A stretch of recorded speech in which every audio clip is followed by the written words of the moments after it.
Hi guys, welcome back to Infinite Possibilities, the podcast where we explore the lives of amazing people, their choices, challenges and opportunities. And today I have a very special guest, Raeyeong. Hello! So cute. So Raeyeong, what's your sort of 1 minute introduction or 30-second introduction about what you do? It could be very short. Of course, shorter the better. I'm from South Korea. I studied at UQ, majoring in urban and regional planning. I graduated last semester. However, I had a graduation ceremony yesterday because of COVID. I couldn't have one, so yeah. I officially graduated. Yay! Woo! Congrats! Yeah, and so we're gonna, backtrack and see kind of like what kind of childhood Raeyeong had, and just see how she got to where she is today. Yeah. Yay! Woo! So Raeyeong, what kind of child were you like growing up? My childhood was like literally my sister and I, because like my parents are really busy working. Like I understand, but because like there's two child to look after, but they didn't have enough money. Then yeah, my mom had to go out and make money as well. So basically, like my dad left home like early in the morning, like 5-6 a.m. Wow. And my mom started working at 9-10 a.m. because she was working at the near high school as a nutrition manager. Ooh. Yes, it was amazing, but then she didn't really like it. She just did it just to make money. Oh, makes sense. Yeah, because she was a manager, she needed to work until late night because there was a dormitory for that high school students, and that high school principal those like nutrition manager offer some snacks, nighttime snack, like something like that. So she needed to stay like until midnight, and she didn't like it because like she wanted to spend some time with us. But then my dad was like working in a factory, requires a lot of labor, and he was like getting higher position and getting late every day. Oh, so it's like because he started early, he came early, but it was like 10 p.m. already. Oh, that's crazy. So my mom came like after around midnight. So basically whole day is like my sister and I. So my sister is 2 years younger than me. So I was the person who normally looked after my sister, spent time, fed her, like doing everything. Wow. Yeah. Wait, so how old were you at that time when you had to act as a second mom? It was when I was third or fourth grade in an elementary school. So it was like 12, 13, 14, yeah. 14. Wow. Yeah, it was very young, but then I really liked it because like she was so cute at the time. At that time. Yes. Things have changed. Oh. She was so adorable. Like one day, she was in a kindergarten just next to the elementary school. So normally I picked her up after my school days. But one day I really, really wanted to play with my friend. So I just went there late. And by the time I went to the kindergarten for her, she wasn't there. And she was 5 years old at the time. Oh my gosh. So wait, that means you were 7. 5 years old. Grade 5, you mean? So 5 years old. For what time Korean people go to elementary school? Oh, really? For like in Australia, it's 6 years old. 6? Yeah. Or then 5. 8, 9, 10. I was 10 years old then. Oh, whoa! When you So started, I got confused, yeah. wow, you're even younger. Oh my But gosh. in Korean age. I was 10 years old in Korean age. It's like probably 8, 9 years old in Australia. Wow, so what's the difference between Korean age and Australian age? Oh, okay. I thought you probably knew because like you are very Asian. You're very good listener. You meet many other different people. Oh, I haven't met that many friends from Korea. Okay. So basically, when woman is pregnant, we counting like that we treat the baby in the stomach like human being already. So when they came out, they are just 1 year old already. Wow. Because they were alive for 10 months in the woman's stomach. So yeah, that's why we are like 1 or 2 years older than international age. Oh, wow. Anyway, so I was 10 years old apparently. I just Yeah. confused. But actually 9. Yeah. And I was like, how could you just let the little like Baby. go? Yeah, baby. It was Yeah. literally baby. Just Yeah. go without any adult Supervision. or like guardians. And she said she could go. She could go. I know where their home is. I can go. And she just let her go. Okay, and I just went through the way that I used to take her. And I found her, I couldn't find her on the way. I found her at home, but we used to have 2 gates at home. So one is a very strong metal one, and the other one is like there's where you can take over your shoes, and there's another door. Oh. She couldn't reach out the second door. So the metal door was opened. She didn't close it. Very dangerous. And she couldn't reach out the second door and was like knocking the door and saying that, I want to come in. I was like, I want to come in. How can anyone there? Something like that. It was so cute. But at the same time, I felt really bad because I just let her, doing her own investigation because I wanted to spend time with my friends. It's like, this is not good. And I told her after that, like, you shouldn't close the door. Otherwise, like, anyone can just enter.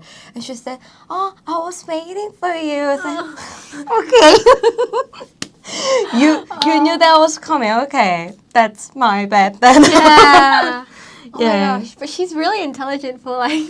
Yes, my sister's really smart, but she was like that. Like my sister and I were grown up like that. Like we just like rely on each other. We barely talk. Like it's not we didn't want to talk to my parents. It's like they didn't have a chance to talk to them, even though the specific time was like having a lunch or dinner together. Yeah. But then we were so lazy in the morning, so we missed our breakfast breakfast every day.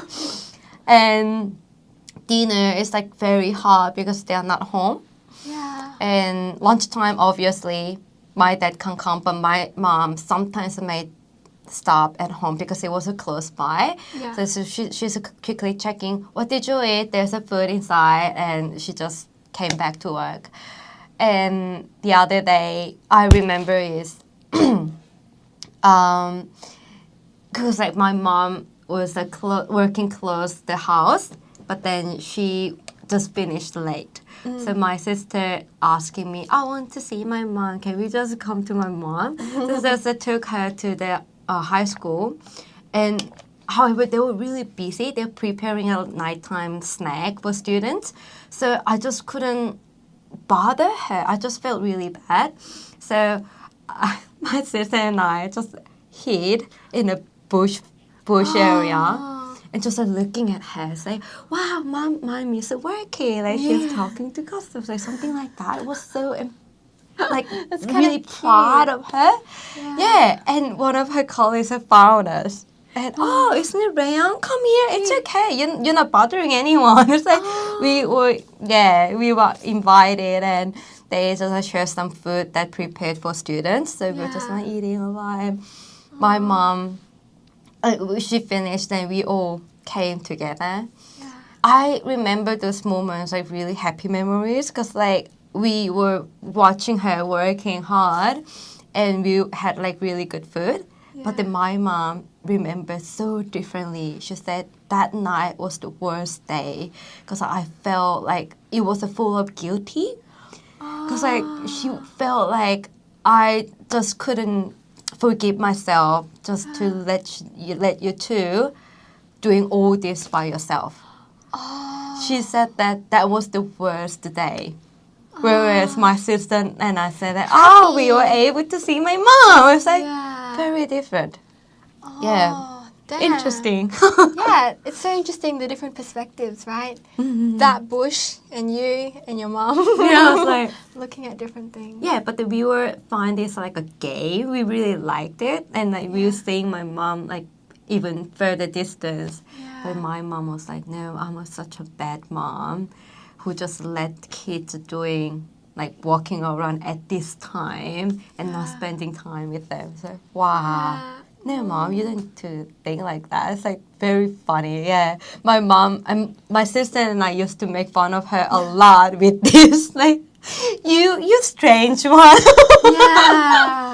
Yeah. Oh, damn. And so, like, after your mom said experiencing that, did she sort of, I don't know, try to change anything? Like, I don't know if she could because. Actually, but she couldn't change her career because that main purpose wasn't making money. Yeah. But then she moved her company to, well, so basically previously she was working at the high school as a nutrition manager, but same position, but she worked at the social welfare center of the city. So it was kind of like helping low classes people in that city. So it was like a broader and job. So she did that job quite well, and her customer service was really well known. So she ended up getting an award. Wow. Yeah. But then she didn't like it because it was very ridiculous. She didn't like the council mayor at the time. Oh, But then the lol. council mayor wanted to give that award in person. And she said, I don't like him. I'm not going to see him in person. And she just quit it before she got the award. Wow, damn. But I think that shows one thing about your mom. She's like, if she's made up her mind, like, no, nothing's going to change she me. really hates him. Yeah. I know it's really funny and political. And she said, nope, I'm going to quit it. And she just left. Wow. Yeah. That's so crazy. And ever since she left the center, she was like having a break. Like she wanted to like have a 1 month break. Yeah. And my auntie, my dad's sister, and my mom has a really close like relationship because they just hang around really well. And my mom said, "Oh, I'm gonna go to Cheongju." Cheongju is like the neighbor city of my hometown, but my auntie was working there as a hairdresser. Yeah. So, oh, just go to Cheongju and spend time with her. And so she went there, and we expected a month, but it ended up 3 months. Reason why, she found it very interesting and fun in hairdressing. So she was just trained for 3 months there, and when she came back, she just registered for the academic, and she planned to practice getting the certification for hairdresser. Was like So random. Wow, and you missed her a lot for the 3 months? Yes. I couldn't see, like, I saw her, but it's like once a week or something. Yeah. She just spent like whole 3 months for training. Wow. and she was like finally got a certification, and she's working as a hairdresser, running her own business. Wow, at least you get nice haircuts now. Yeah. Yes. It's like, Raeyeong, what kind of hairstyle do you want today? You know what? Because of my hair is so messy, my mom always tells me that don't say your mom is a hairdresser, otherwise other people will judge it by your hair. I'm a good hairdresser, but I don't want to get judged by your messy hair. Yeah. That's pretty funny. My mom is very dynamic. Yeah. But when you talk to her personally, very soft and nice person. That's warm-hearted. That's why she found it really guilty and bad feeling about my childhood. Yeah. My sister and I, yeah. Damn, do you think that you had an enjoyable childhood or? I think I did. This is a very controversial issue between my mom and my sister and I. Because my mom always remembered our childhood is such a miserable loneliness, not being able to, like, not being looked after, no adults, like, supervisor or something like that. Yeah. That's what she described about our childhood. But then from our point of view, freedom. Yeah. A lot of food, like many activities, like no permission. Like we don't require any permission, so we do whatever you want. Yeah. And also, the other thing is, because my parents felt bad, whatever we asked them, they just say, okay, do it. Or they just don't even care, just give money. I'll do whatever you want. Wow. Because they listen to us. They enjoyed listening to us. But the thing is, at the end, they just permitted everything. Like, I'll do whatever you want. I just want you to be happy. So there was so much freedom. Yeah. Yeah, it was so nice. Like, so we were saying that our childhood was fine. Like, Yeah. nothing wrong. But my mom is like, no, I was such a bad mom. Oh, that's kind of sad. Yeah. Damn. What about in terms of your personality? What kind of child were you? Were you like a wild child? You were really independent. Were you very extroverted or what? How would you? To be honest, I'm very introvert. I don't really like meeting people and going like parties and something like Yeah. that. I either like meeting a number of like people that I know well and Yeah. I develop like good relationships. Because like this is a really funny thing because when I say, oh, I'm very shy and I'm very introverted, like, no one believes in it. Like, Yeah. I don't think so. But yes, because I know that my energy and time are very limited and I want to use those resources for people who I really like who are Yeah. worth spending these resources on. Yeah, so that's one thing. And you said independent. Yes, because like my parents weren't there. Yeah. My sister and I needed to do all the research, decision making, everything by ourselves. Like even though we needed help, we couldn't ask my parents, so we asked like our peers and teachers or everything by ourselves. Because like, if we wanted to ask my parents, it could be too late. Yeah. Because like, it's really difficult to see them, or we are so tired. So that's why we said like, oh, this is what we want, and my parents say, okay, go ahead. This is the money. Oh, wow. Yeah. Was that kind of scary, not having someone to like look after you? Well, that's a really good point because like my dad, whenever we made our own decision, I don't know my sister, but I always said that I'm not sure this is the right thing, but I want to do it. Then Yeah. my dad said, just do it. He Yeah, doesn't just like, like, sit down and I'm analyze here. with you? No, he said, here, I'm here. Like, if you fail, that's okay. You always come back to me. You're still under my, Roof. yeah, something like that. So if you fail, that's okay. Like, the family can protect you, will be with you. So he always said it. So, like, oh, experience. Like, it doesn't mean, even though you do that, it doesn't mean you're going to do this forever. Just do Yeah. it. That he always said it when I was really hesitant. So I was like, okay then, we'll just do it. I have to take money. Yeah. Have you done Yeah. any really stupid things when you were younger because of that freedom? I don't. Maybe it doesn't sound that stupid, but I think it's really stupid thing because in a middle school, I was really tired in the morning for some reason. I couldn't wake up. My mom tried to wake me up, but then I said, oh, okay, 5 minutes more, and she ended up going to work. And there's no one who can wake me up. And I woke up at around lunchtime, was like Wow. 12:20 or something like that, before 1 o'clock. Very tired. Yeah, before 1 o'clock though. And I was like, my phone was ringing. I picked it up and my mom was calling me saying that, oh, you are at home? Can't be. Like, you didn't go to school yet? And I just woke up. Oh my God, you just woke up. And she got really upset. And she said that, oh, I'm going to talk to your dad. This is like really bad. And my dad called me like a couple minutes after. And he said, what time did you wake up? I said, I think it was like at 12, like a few minutes before. And he said, that's okay. Are you going to school? And I don't know. Can I not go? And it's up to you. You decided. What?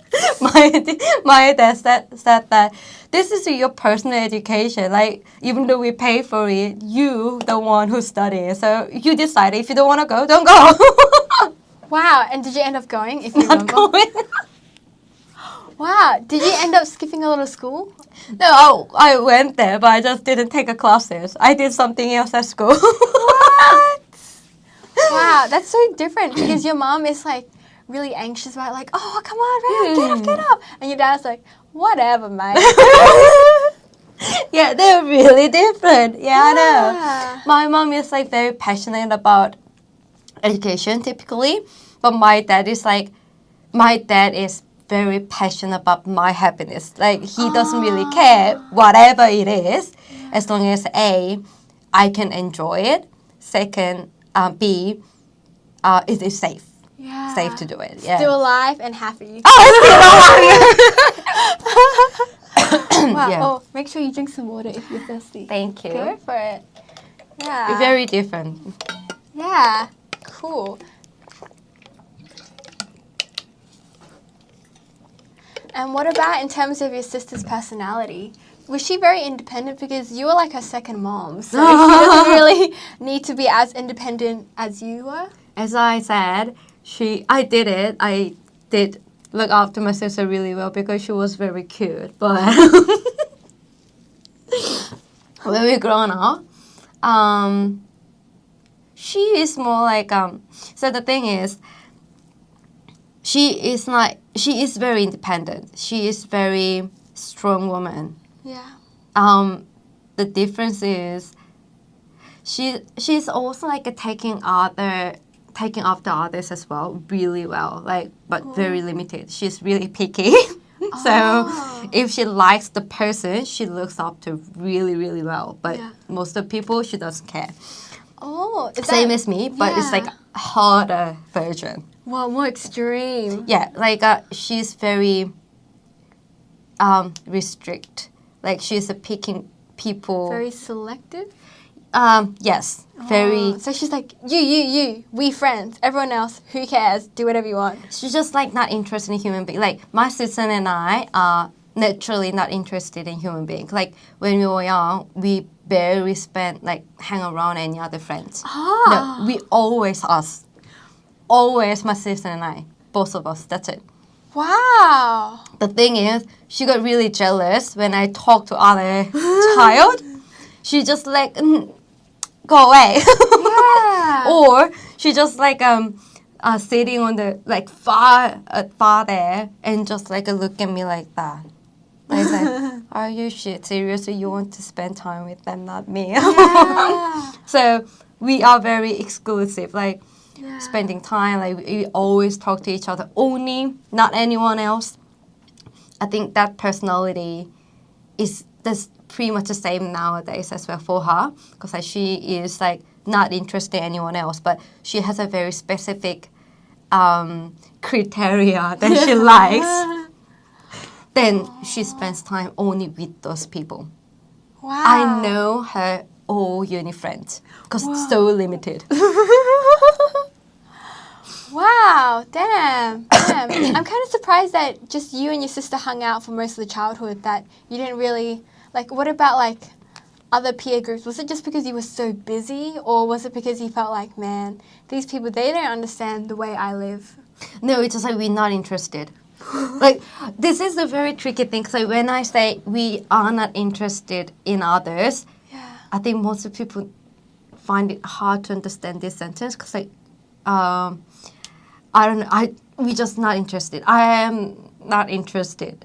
Yeah. I don't know how to explain this like more specifically because like literally I don't really care. Yeah. Yeah. Oh, that's fair enough. Yeah, because I'm wondering if it's like nature versus nurture. Like if it's because just your DNA, or is it because like the way you guys are brought up? Like you guys, it's just like you, your sister, and the world. Yeah. For example, it could be very extreme, but the thing is like if you got in an accident, for example, I could be really anxious and worried because I know you. Yeah. But same thing, like to even your sister, if you have a sister. I don't, so it's the same thing. But I wouldn't care. Yeah. Even your family member is sick, I don't care because like I'm not really interested in that human being because I don't know. Even though, but I know that some one of my friends, she said that she cares her best friend's friends. Yeah. And I said, how you care your best friend's friends even though you don't know the friends?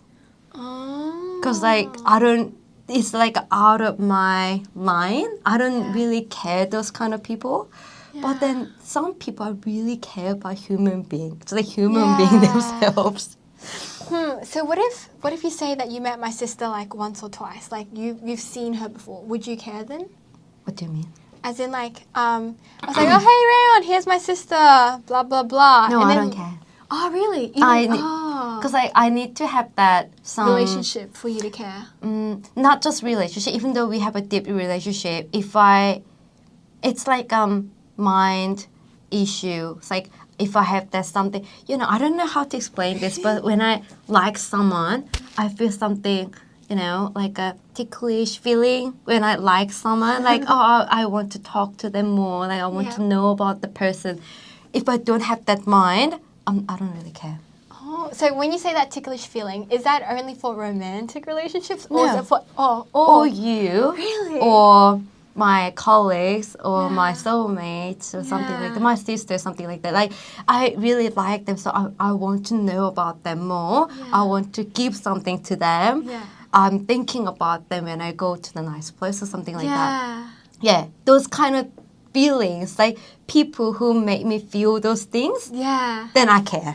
Oh, okay. That's very interesting. I think in some ways it's protecting yourself because you don't care. Like, because every day there's someone dying, every day there's something happening. And if you were to sort of like metaphorically wear your heart on your sleeve and feel every time someone gets like, oh no, you pricked your finger, oh sorry honey, each time, then that could be very, very tiring. Yeah, I think, but I'm naturally born like this. But like when I was growing up, like I realized that it can be a good way to protect myself. Because when I went to uni, I saw so many people just got worried with nothing. Like it's nothing important, but they're worrying about people. Say you're not gonna see them ever again. Yeah.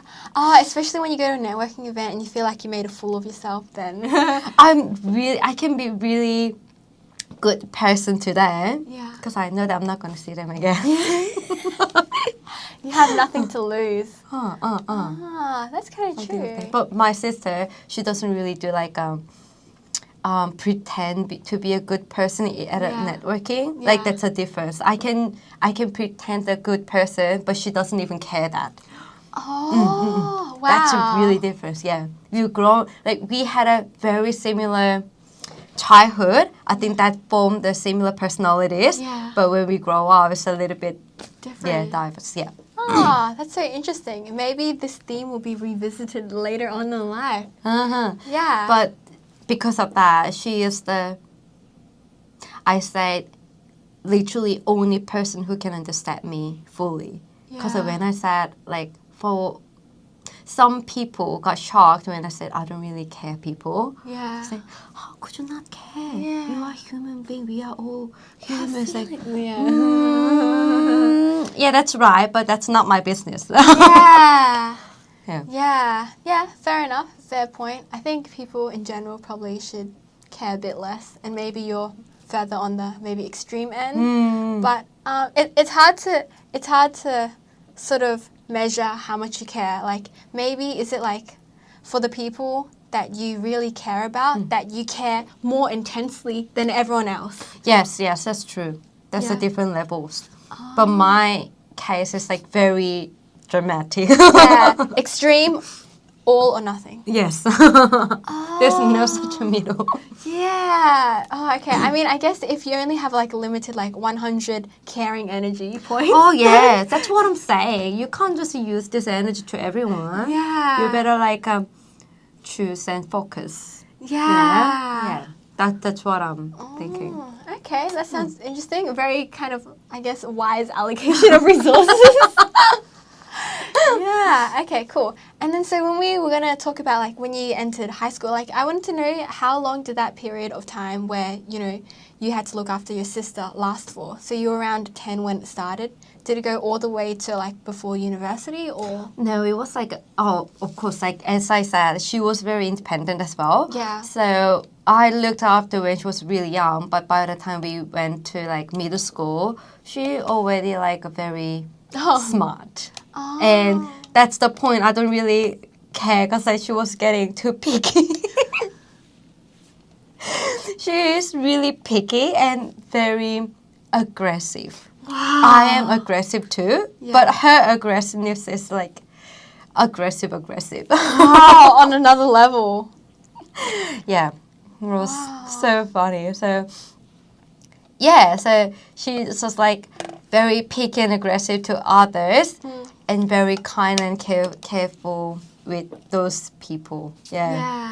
I know, this is so funny. Oh, wow, so different. Like there's like two sides. You see that kind, pure angel, and then you see like that rebel kind of. Like she is like very thoughtful, Yeah. but her personality is like very playful at the same time. So like, you know, have you heard of tsundere? It's like a Japanese word, but you are very you act like you don't really you're like really interested, but you're actually doing something for those people secretly.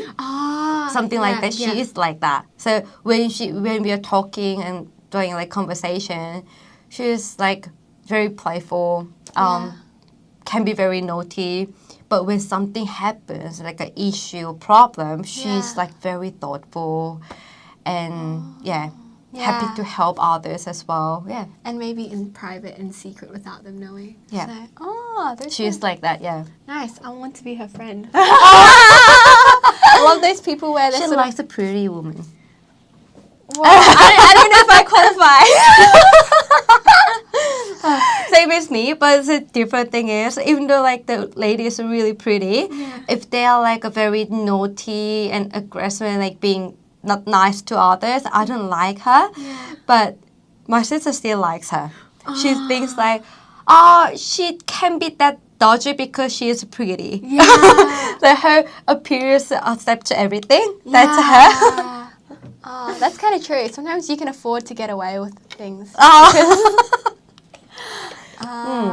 That's kind of cool. Yeah, and then so later I'm curious to know like when you know you choose like when you're thinking about university, what sort of careers kind of crossed your mind, and maybe if like if you were influenced in any way to choose what you did. Okay. This is, I think we briefly talked about this before, but when I took the exam to go to university, I actually screwed up. So well, I didn't know this. I didn't tell that. So in Korea or the high school, I don't know nowadays because like it was 8 years ago, but back in the days we have like a humanity students and science students. So not basically we study the same thing, but the science students like more they learn like heavily math, physics, and all the science effects, whereas I studied politics, history, psychology, or something like that. Yeah. And I studied for humanity students, Korean, English are very, very important. But then I screwed up my Korean. I always got the first grade, and for that exam, I got third grade, which was very unexpected and very frustrating. But then, well, I screwed everything up. And I was looking at that time, I was like giving up everything because I couldn't find. I originally wanted to study philosophy or politics and administration, but then with my third grade of Korean, I couldn't go anywhere. So third grade, is that equivalent to like OP? No, it's like to like if we're doing the GPA, is like a 3, like not pass, or is it just like a 5 or something? there was no pass or something. It's all just grades, so 1 to 9. So if you want to go like a good university, like a well-known university, or you want to go to Seoul, then you need to have like all 3, like in Korean mathematics, English, all first grade, Yeah. or one of like two second grade. It requires like higher grades ever. But then in my case, like because I study humanity, Korean was very, very essential, and I screwed it up. Even though there was like other supplementary courses like politics, geography, something like that. I got all first grade, but Korean was like no. But then there were like a supplement and like a main courses. Yeah. So it was like Korean was very powerful anyway. So I was like, I can't go anywhere I planned before. Yeah. So I was just like scroll around at the. I think it was a classroom. Excuse me, where all the like teachers put all the pamphlets about university, and students could see like what university and degrees they can go. Yeah. So I was just walking around and I randomly picked one. I didn't even know what university it was, and I just reading that pamphlet and I saw beautiful lady in a pamphlet, and it was urban engineering. I said, if I go this degree, can I see this lady? So I just brought that pamphlet to my home teacher, and he said that, you sure you want to study engineering? Oh, it's an engineering degree. I didn't even say it. I said I saw that lady in a photo and just brought it to him, and he said, yeah, you didn't read it? It's engineering. I said, well, okay. And he said, okay, then I will just contact the university whether they can, like, all the criteria you're eligible for. I said, thank you. And in the next day, he said that because I study humanities, I got all the good grades from other courses. Yeah. They said they accept like a student from humanity part, and my grade is actually a high grade according to like their criteria. Amazing. Because I only screwed up the Korean, but then they are engineering degree, so they Who don't cares? really think Korean part. So okay, that's good. So I ended up getting a full scholarship. It was so random. Wow. Yeah, but it's only for a year. But I ended up getting like scholarship for 4 years anyway. So, well, okay, I got a full, like 1 year full scholarship, and my cousins like living in that city as well. So, okay, I may like ask help if I have some issues or something like that. Yeah. And yeah, that's how I picked my degree. It was very random. And Did you meet the beautiful lady? oh, I actually checked, and when I actually checked this like who was in a photo, and when I saw her in person, she didn't really look like in the photo. So like frustrating. Disappointed. Yeah, but I didn't. I said hello, and she was a really nice lady. But then I wasn't really interested because she looked so different. Wow. Damn. So when you saw that photo, was it like, oh, damn, I really, really like her. I want to be her friend. Or was it like, wow, I love her. Or was it like, oh, It's like I a want to fan. be like her. Fan. Yes, like, oh my God, I need to see her at least at once. Wow. Something like, you know, when you say like a singer or actress, that kind of feeling. Was she that beautiful? She was so good in the photo. But remember, because in the photo, there was like, the photo shot was like Too strong. very white. Like white background, and she was wearing like a gown as well, so she looked professional. Yeah. Was like, wow, I want to like I think I liked the photo because like A, I want to be a very professional woman as well. Yeah. And B, she has a very white skin. Wow. So she looked like a goddess. Like wow, how could you have this like white so skin? bright. Yes, but she has skin. Like when I saw her in person, her skin was white, very white. But then her skin troubles and something. Oh, Yeah. So as in like her skin wasn't like smooth. No. So I think that's like a probably Photoshop, or she got a skin troubles after. Yeah. Yeah. So that's okay. But she was really nice person. I could tell. Wow, I wish you told her your story of how you chose engineering. No, I didn't say that. I didn't say it because I didn't want to say that. I was disappointed a little bit.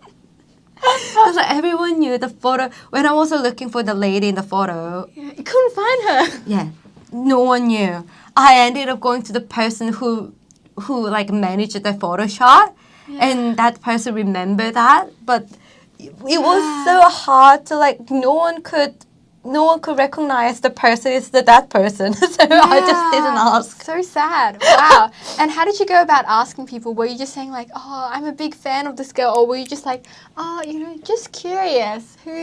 Or how did you ask them? Because they're like, Raeyeong, like, why are you talking to 10 different people about this woman? Why do you care? I said, oh, this person inspired me to choose this degree. So I just want to see her. So, That's a good response. Yes. Keep it secret. Hush, hush. I hope she doesn't watch this video. Yeah. Anyway. Well, damn. Oh, wait. I also had a quick question. Do you know what changed? Because you said that like before for Korean you're getting first class and then suddenly you got third class. Was there something that like was like the test like super super hard at the time, or was it like, man, you were like so tired, can't be stuffed? Well, I tried my best, but at the time, the year we called the exam water exam because it was so easy. When it's difficult, we call it fire exam. So it was so easy exam. So if you make one mistake, your grade is like going down. And I made like a couple of mistakes in Korean. So but well, like as we talked before, I believe like as long as you know what you want to achieve throughout your life, what you're doing is just like a tool. You can achieve your goal through many different ways. That's why I didn't really care when I chose my degree. It's like, well, Starting point. Yes, Full scholarship. Yeah, scholarship was a big one. But I also thought like, well, I can just find another way to make my dream come true. And I actually found it. So I don't really... Wow. I think it's a like good choice. Yeah. Yeah, and did you know what your dream come true was at the time? No, at the time, I was still saying, but I want to... Well, you need to understand like a little bit Korean culture because like, in Korea, we often hesitant saying something. Yeah. For example, especially like children, they are hesitant saying, I want to do this, but then the parents want them to study only. Yeah. Then, oh, I want to sing, so I want to like register academic and practice dancing and singing. But then oftentimes like parents saying, no, you study, you don't know how important it is in your life. Something like that. Then they often, hesitant saying that because they want to meet their parents' expectations at the same time. My dream was like I want to create that mood, like a mood where you can say what you truly want to do. Because when I was in high school, many of my friends asked me, like it's not counseling, they just need a person who listen to their stories, but most of them saying that I really want to dance, but I have to quit my ballet because my mom wants to focus on studying and go to the good university. Either they saying that I really want to teach students, but then my mom wanted me to like a lawyer, so I'm preparing lawyer school, something like that. They gave up their own dreams, what they really want to do because of their parents.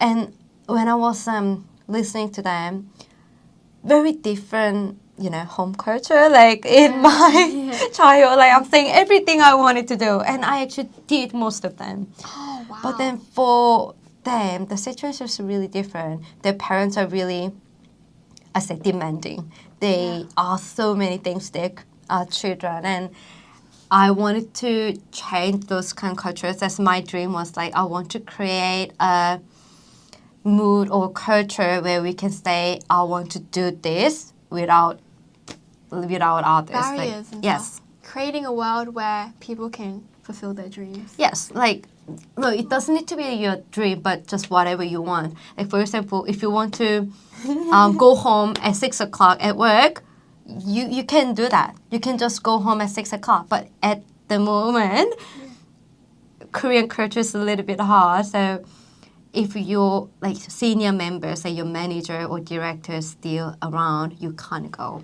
Oh, you have to wait for them to go home before you can go home. Yes, you need to wait until they go home. But then these little things, I think you have a right to say, I want to go, I need a rest, and just go home, even though they are still working. Yeah. Wow, that's interesting because I feel like your dream is almost to bring your household childhood life into the world, right? Well, basically, because I compare myself with others a lot. Yeah. Because I brought up like I brought up like Free reign. freedom, like saying anything, like Yeah. that I had the capability, even though I was grown up. I just saying that if I don't want to do it, I said it, I can't do it, or I don't want to do it. Yeah. But then many people just have the problem, like, how could you say that? That's your academic professor. Yeah. My academic professor is like, I don't talk to her. She's just straightforward. Yeah. Oh, that's so interesting because, yeah, that's one of the things that, like, pleasantly surprised me about you is that, like, it's just straightforward, just honest. Yeah. And I was like, wow, that's so refreshing. Like, some people, they want to say something and it sounds not so good and they try to, like, hide it and they, like, package it. They wrap up the present. They put a bow. They put a sticker. But you're just like, rip. This is the present. Ta-da! And it's, like, in your face. I was like, wow, nice. Quick, simple, done. Yeah. Well, Yeah. some people don't like it because, like, I remember, like, I was very lucky because when I started my career very early, like, when I was a second year at uni, like, I was research assistant undergraduate. Wow. So I was very lucky because I knew everyone in the laboratory and all the academic professors, and they're really nice. Like, they're very generous. So even though I say very straightforward, they just say, she's like that. Just let her be. Yeah. But I know that one day we hired like an external manager. Oh, no. And no, he very nice to me, but he was nice to any like other one particular member in the laboratory, and I didn't really like him because he was like constantly comparing, like, oh, you're doing master degree, but your ability is like a bachelor. What did you learn so far? Yeah. Something like that is really bad. Yeah. In that case, yeah, I know I can't just like say it straightforward. I'm just make it. I try to make it humorous like that. Oh, you're too busy to care about him. Just let him be. Something like that. You're doing like more important things to do, so let him be. I'm staying like saying something, but at the same time saving that guy. Yeah. Yeah. I learned that how to do it through him. I really appreciate, but I just don't want to see him ever again. Yeah. He gave us so much hard time.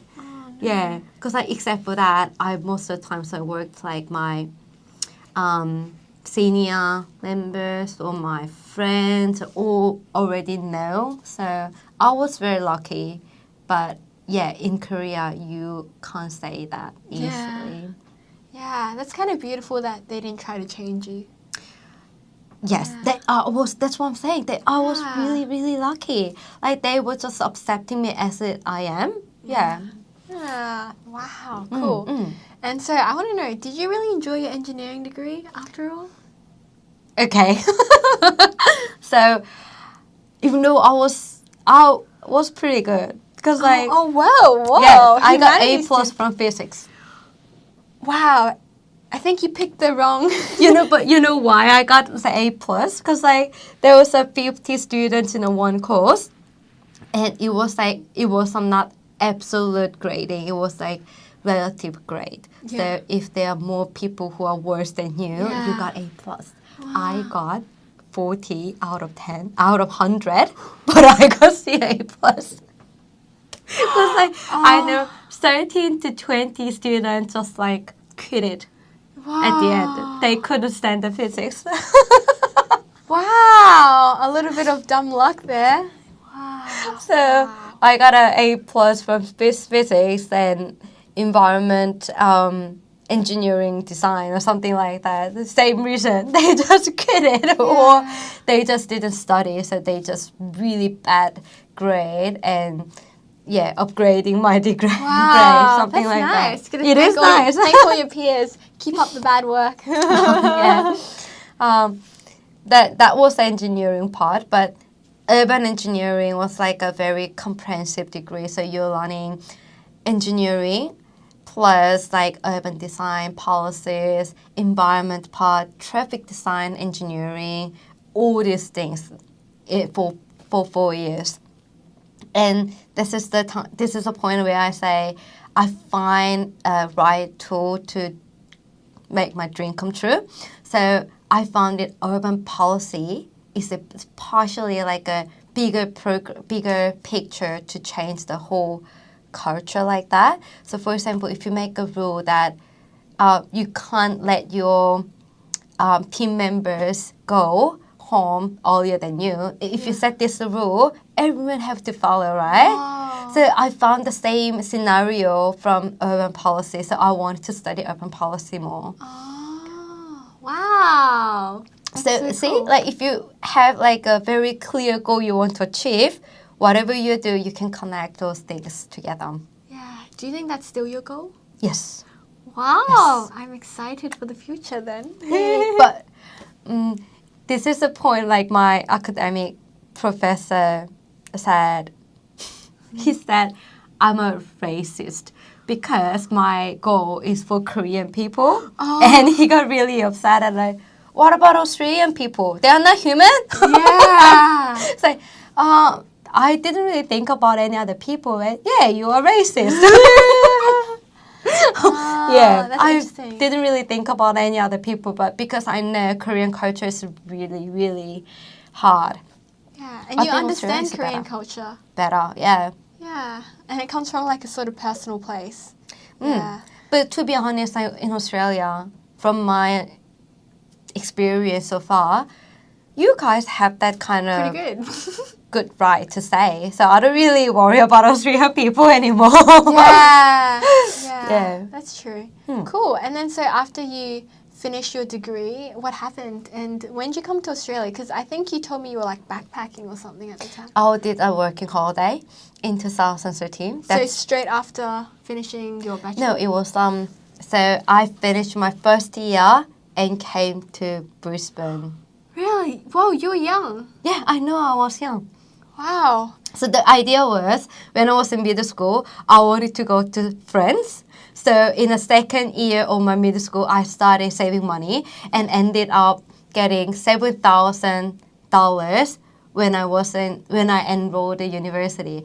I continually saved money and I made money for working holiday, and I planned to go to France, not Brisbane. Yeah. But then I was told that like in France they are like a heavy racism. Oh, no. And secondly, they don't, because like their internal economy is not good, they don't hire foreigners. That two things like made me really concerned. And one of my cousins who already did like working holiday in Australia recommended. So, well, it's just a year, I can just go anywhere. That's why I just went to Brisbane with all this money. I didn't ask money from parents. Wow. That's Very independent. yes, that's a really good thing. Yeah, and wow, good on you saving up money. I mean, there's lots of temptation along the way. But as I said, I'm very introvert. I barely like going out with my friends. Yeah. And also, I had a good friends in high school, but then we normally went to like each one's house, not going somewhere else Save to spend money. That's good. That's good. Yeah. So I spent like I saved money 1, 2, 5, 6 years. Wow, it's a long time. Like it's like sounds like I saved $1,000 per year. Wow, That's very quite a nice. lot. Yeah. Yeah. And what was your first impression when you came to Australia? Hot. It was hot and very green. Yeah.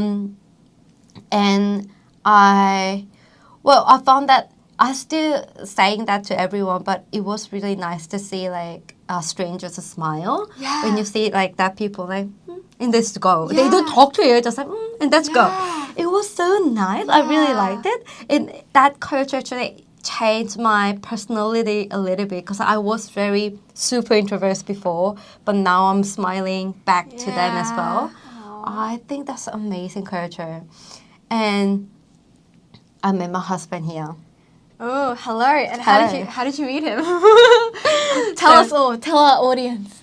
It was very tricky because like it was so strange because like well as I said, I'm not enjoying party or festival at all.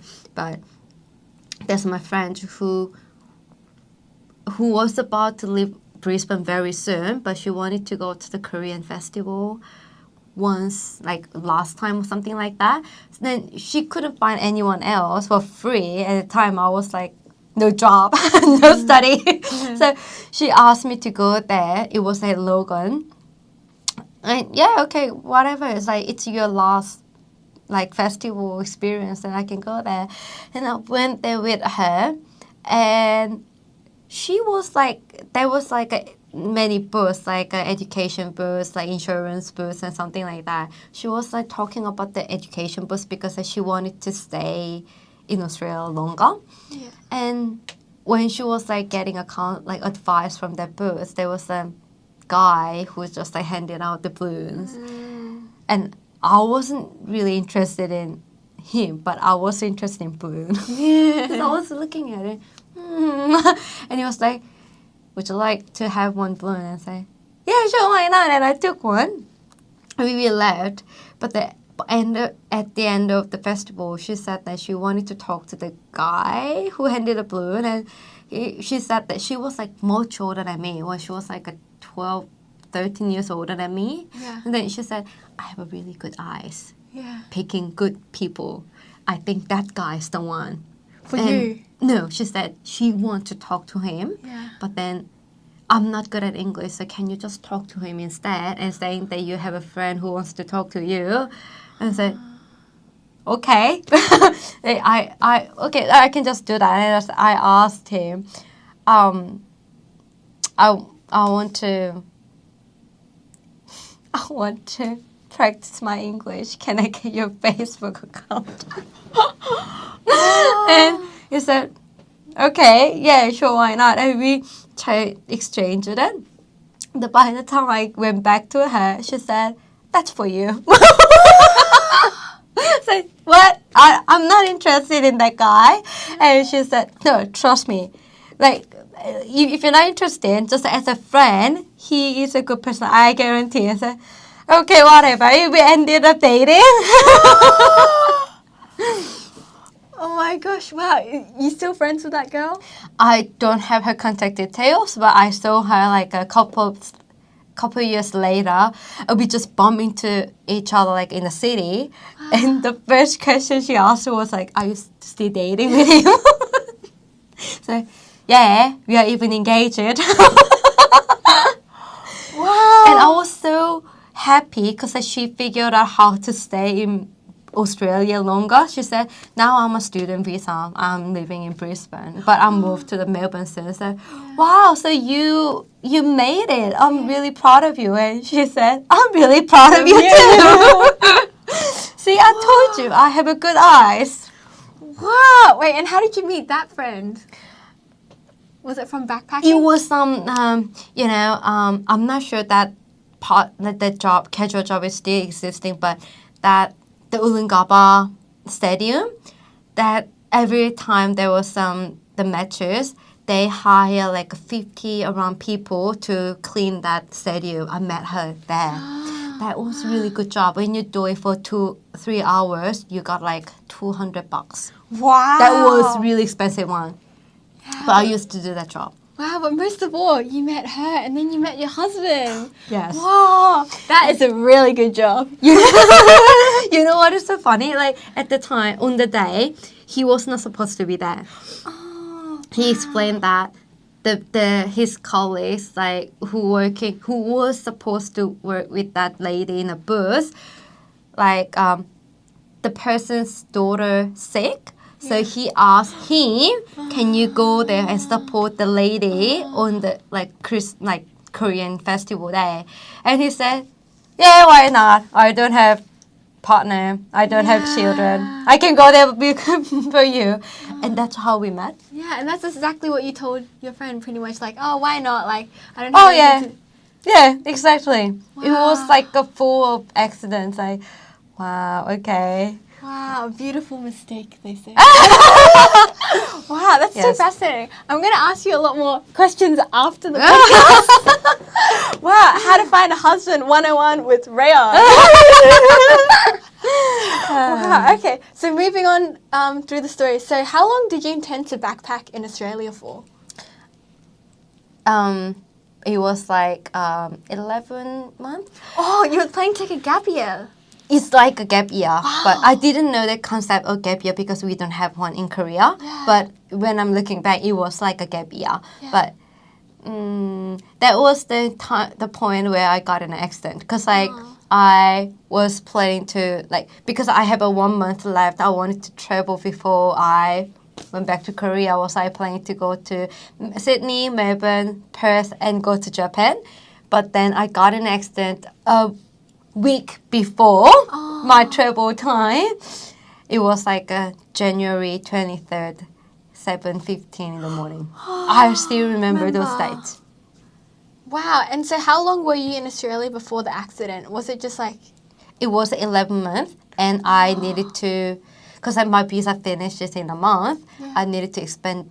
Well, I could have gone to Korea, but I didn't want to because when I got in an accident, my face was like a full of bruise, and I couldn't even walk. So I decided to stay in Brisbane and fully recover because I didn't want to show this like pains and damages to my parents. They probably in shock. And when my dad was told that I got in an accident in Brisbane, he started disliking Australia.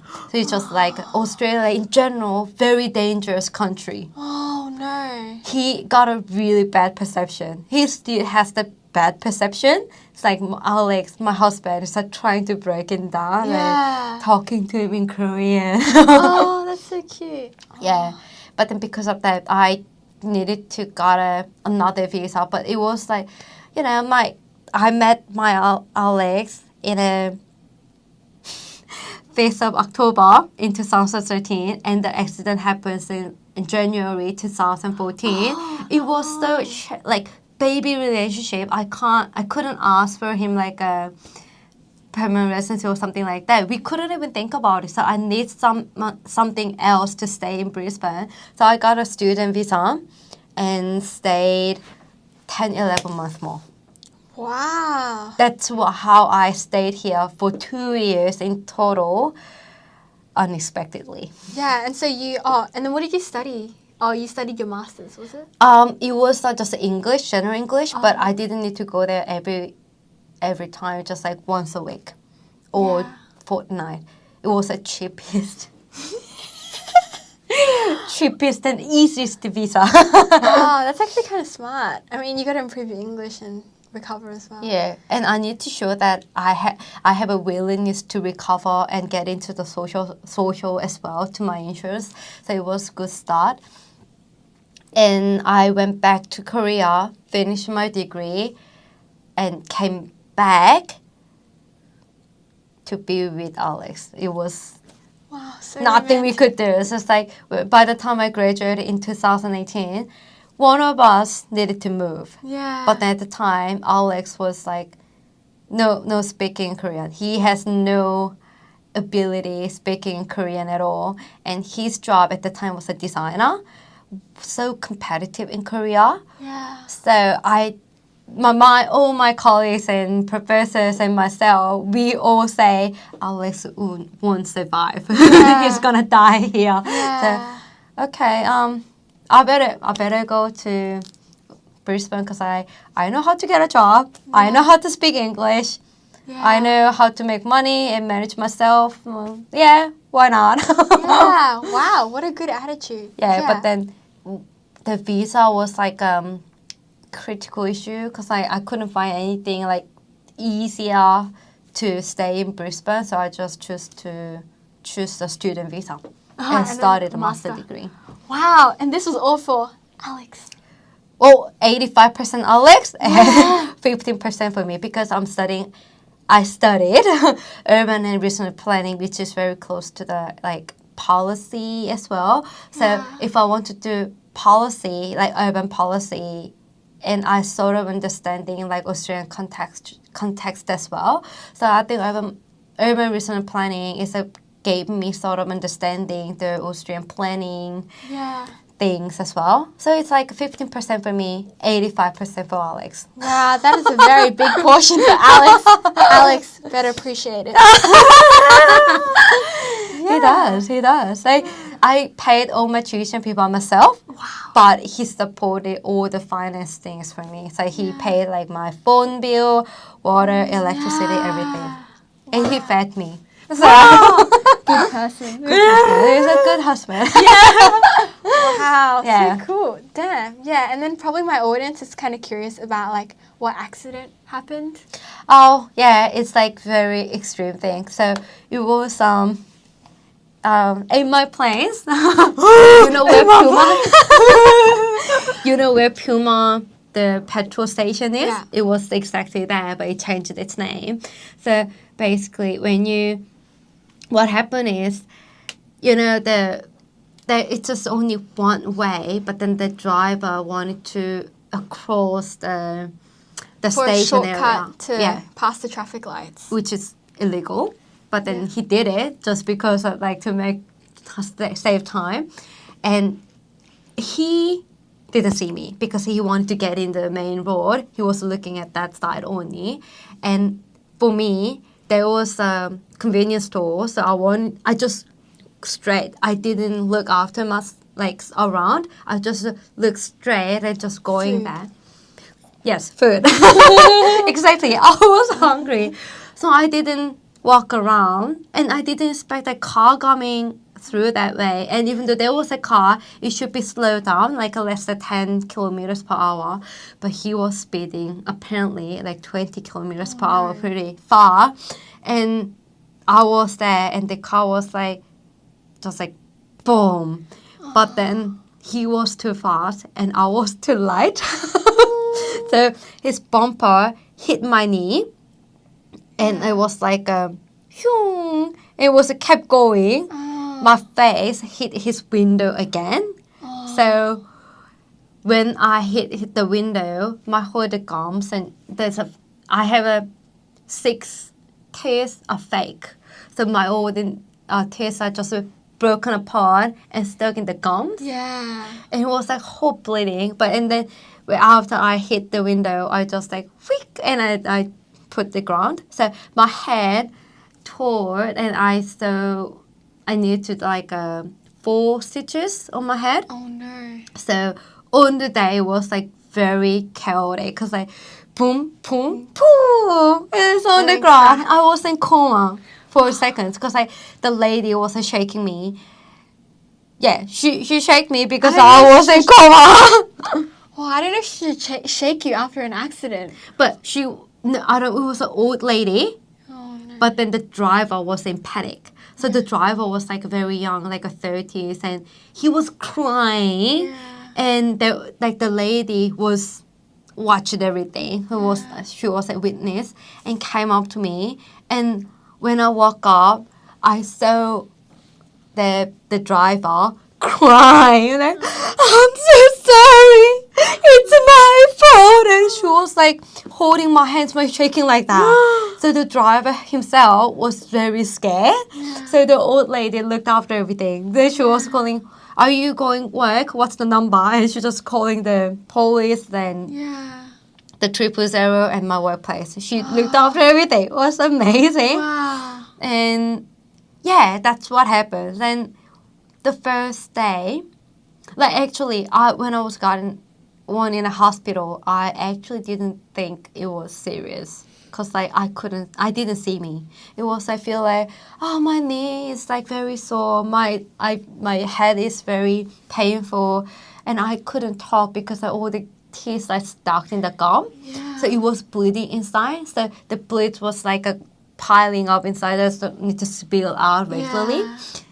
But except for that, I thought, my brain said, if you just fix these teeth, it will be fine. Yeah. And yes, like the first thing I did was like taking all this like species, like pieces from my gum. And I did it. I couldn't eat because like there was a hole. The teeth, some of the teeth are really big, so it made actually holes in my gum. Oh no. So I couldn't eat anything for 3 days.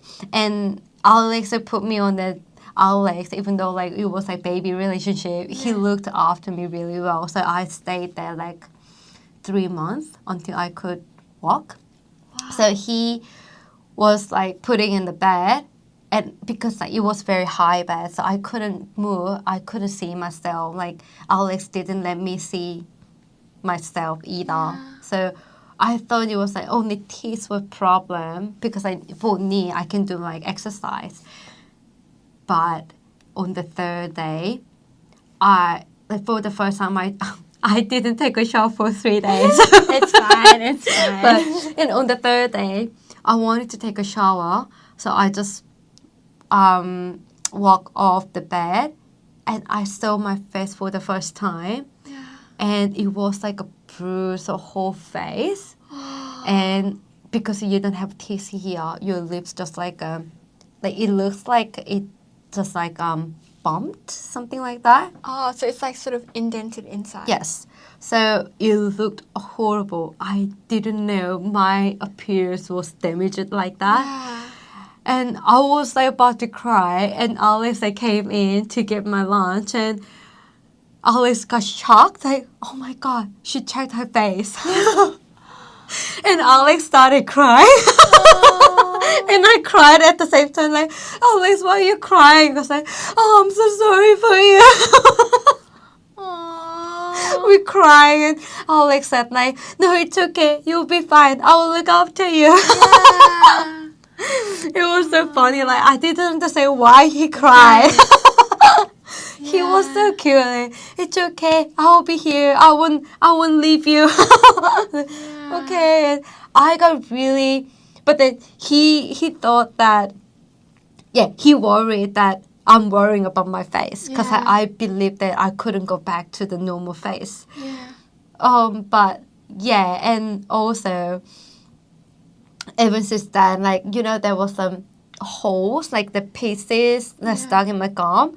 After I took it, there was like it was constantly bleeding for 24 hours. So even though I eat something, so there was like, I didn't really feel there was like blood inside my mouth because I was holding that cotton in my mouth and just changed it instantly. So it didn't pile it up here inside.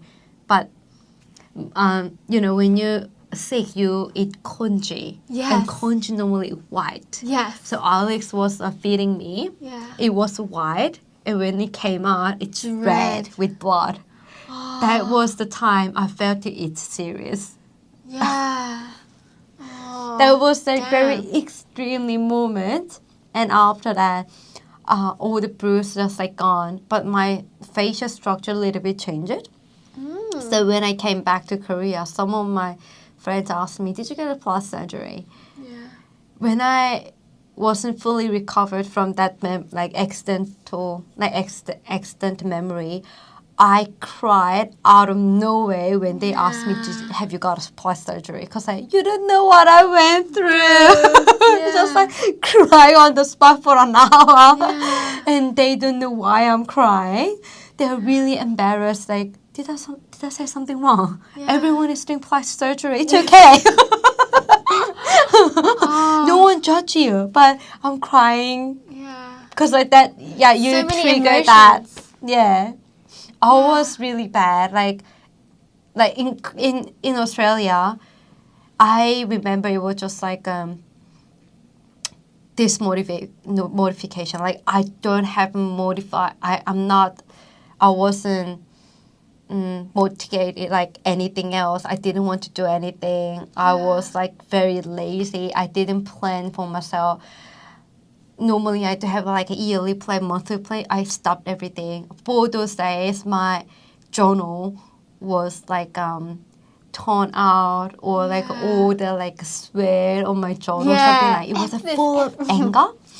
And when I came back to Korea for a year, it was very bad as well because like I couldn't sleep. Whenever I closed my eyes on bed, my brain like played that moment of accident. Yeah. And I just like couldn't stand that anger and frustration, and I ended up going to the psychology at school because like I just couldn't do it at the time. Every like professors, I was like a normal Korean. I couldn't say no because like everyone expected like, oh, you studied English for 2 years, so you must be really good, and I'm expecting like a high performance this year too. But then mentally, I was very breaking down, and I couldn't say no to them because I'm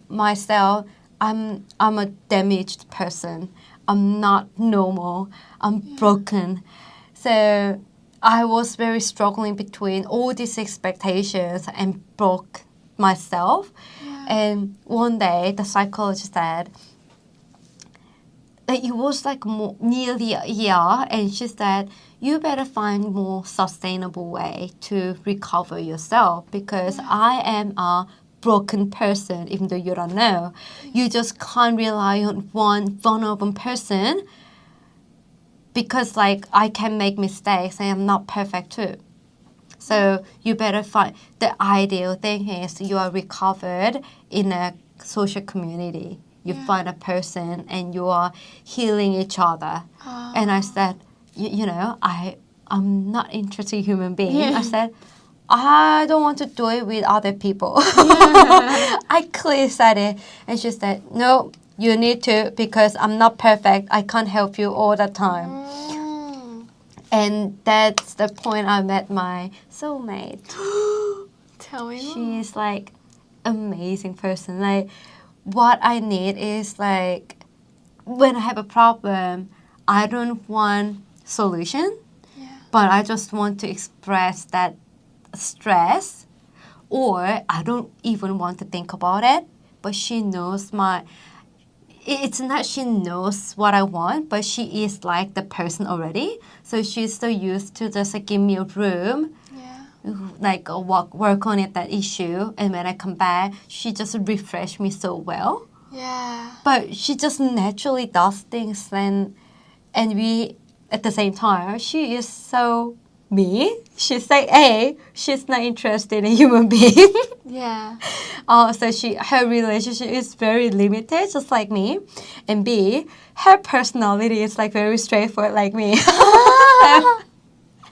So we are very similar somehow. But then my case like very bad. I don't have like a middle ground. So when I say no, I was very frank because, like, for example, it was very bad example. When I was working as a research assistant in a laboratory, one of the students came to me. Oh, I know you took this course last year. Can I see your assignments as reference? And I said, why do I need to share my assignments with you? I don't know you. What did we together? You just came here to get like a hint for free. And he got really upset. Like, how? And one of my colleagues, after the student got out, and he said that you don't want to do social relationship? Like, you don't know how to do like a building relationship, something like that? How could you just like say that straightforward? And I didn't understand why he said it, because like, why do I need to build a social relationship with him?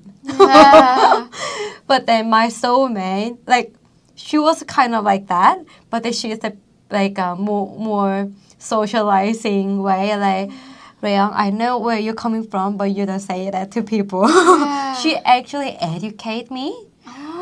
So I know you want to say this, but let's amend some of sentences. Let's cut out in a more people-friendly way. Oh, wow. Would you say that she was like your first friend? No, I had a friend, really good friends in high school. But the thing is, I didn't need to do this at high school because everyone knows everyone. Because we are like studying every day. But I didn't know uni life could be different. she is the first friend at uni. I say she is the first friend Yeah. at uni. Wow, and this was in Korea, right? In Korea. In your engineering degree. Oh yes, yeah. I Wow. studied like urban planning area, and she's studying a traffic area, so we are very different, but Oh, wow. very similar personality. Yeah. Oh, that's kind of cool. Yeah, and maybe a few questions in regards to recovery. So, so how long did it take for you to sort of like recover? Was it mostly 1 year that like you could recover all your ability to eat, to walk? I actually forced myself hard because I couldn't accept myself damaged because I constantly thinking I'm broken, I'm useless person. Yeah. But that it was my age 20, and I believe that I was broken at the too early, and I can't recover permanently. That's how I believed. So Yeah. I forced myself too hard. I did like therapy every month. Most of people do it every 3 months, but I did it every month. Yeah. And I just want my normal physical ability as soon as possible. But then physically you can't do that. So I learned patience from it. Yeah, 'Cause patience. okay, this is not what I can do now. I need to accept it. And the thing is, when you accept something, you have another plan on a line of it, right? Yeah. But then back in the days, I was very extreme. So, okay, I can't do this. Okay, I accept this situation, then I'm not going to do anything. That was me. I said, I give it all or up nothing. everything. Yes, I was very extreme.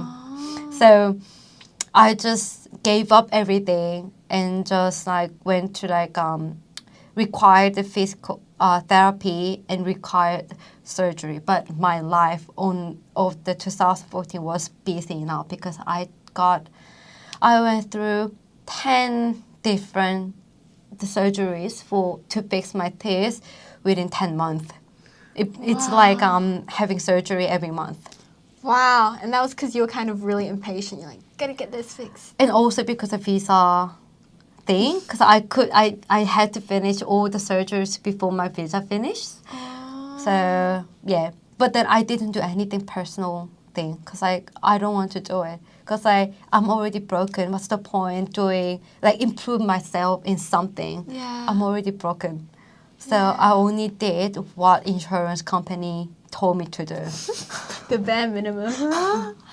Okay, cool. Because I'm kind of curious about your definition of broken because I think that you said that like even after you went to Korea and most physically you were fixed, but when you say broken, was it like your heart was kind of like traumatized or When I say broken, because I think this is just me, but I think I have a very weird stereotype. Like I always wanted to be a person who other people can follow, like a leader. role model. No, not just a leader. Oh, you not wanted to be that girl in that pamphlet.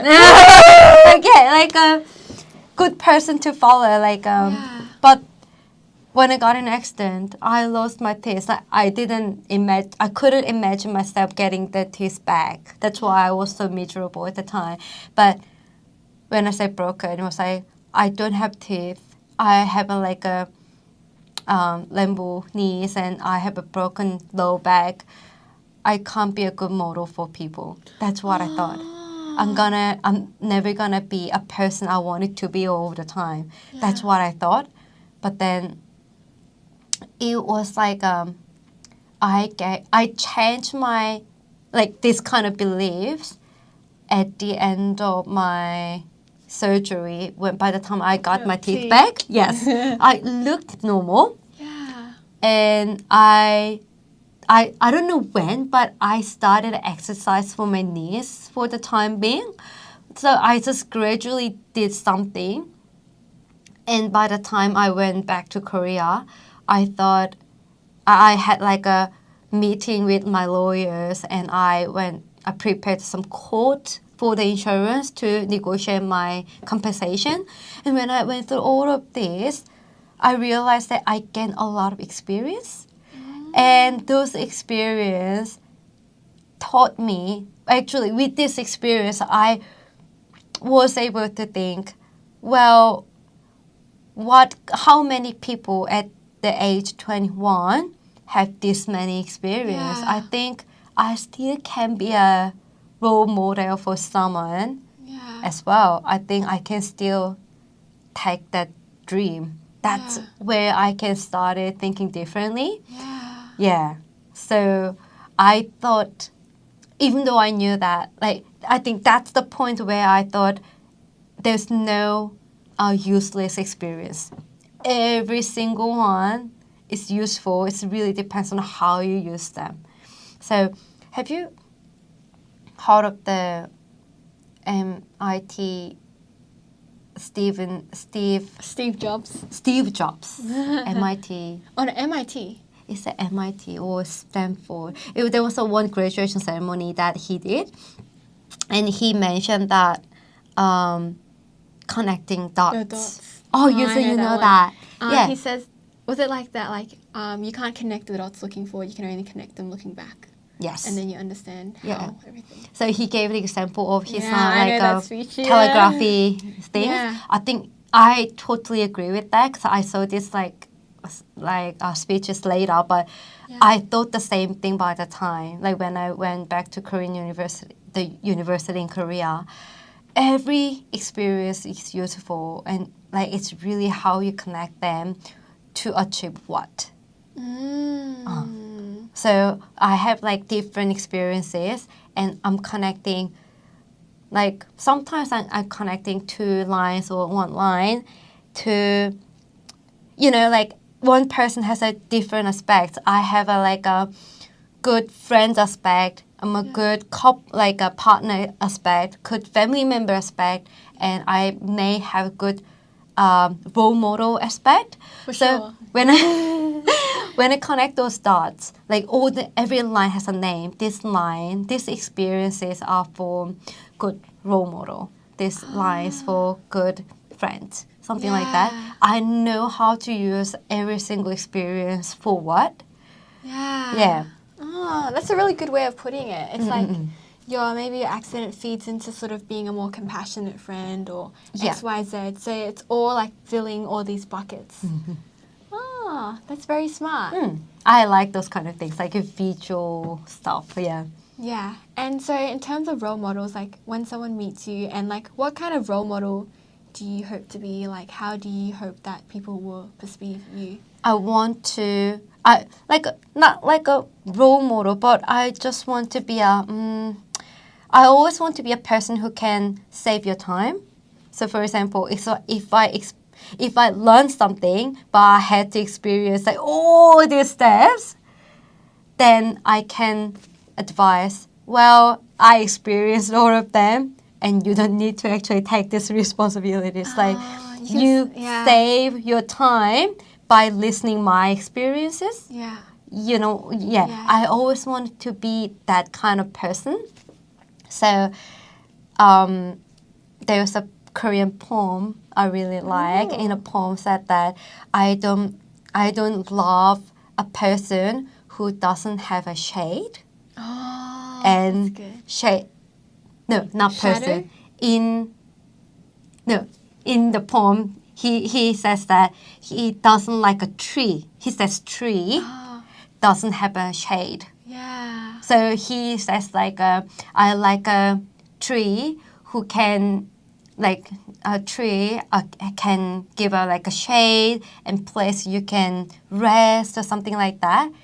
But I interpret this poem like a person who went through a particular experience can only understand those people. Yeah. For example, if you don't have any accident in your life, you probably don't understand those people. Yeah. But because I haven't experienced like all the accidents and hard time, I can give like very in-depth and personal story to those people who are experiencing at the moment. Yeah. So I like this poem so much. I want to be like a person like in that poem, like a tree in that poem. Yeah. Yeah, that's kind of cool. Yeah, because to be a role model, it's not about perfection. Yes, yeah. It's more about imperfection. Yes. Yet despite the imperfections, being able to achieve amazing things. Yes. Yeah. Yeah. So it's like a role model, but it's just like a, who can share stories with you. Which to you're save already your doing, time. and which is how we met. Thank you for this opportunity. Well, thank you for being here. Yeah, a few more questions before we wrap up. So the deep question, it's like, Raeyeong, what do you think the meaning of life is? Meaning of life. My dad always says something very similar to this question, and I totally agree. So he said he felt always sorry for my sister and I because that he knows that he didn't give that best childhood experience, but he always said that I know I wasn't a good dad, but I think my role in this life is creating one more stairs for you to go up higher.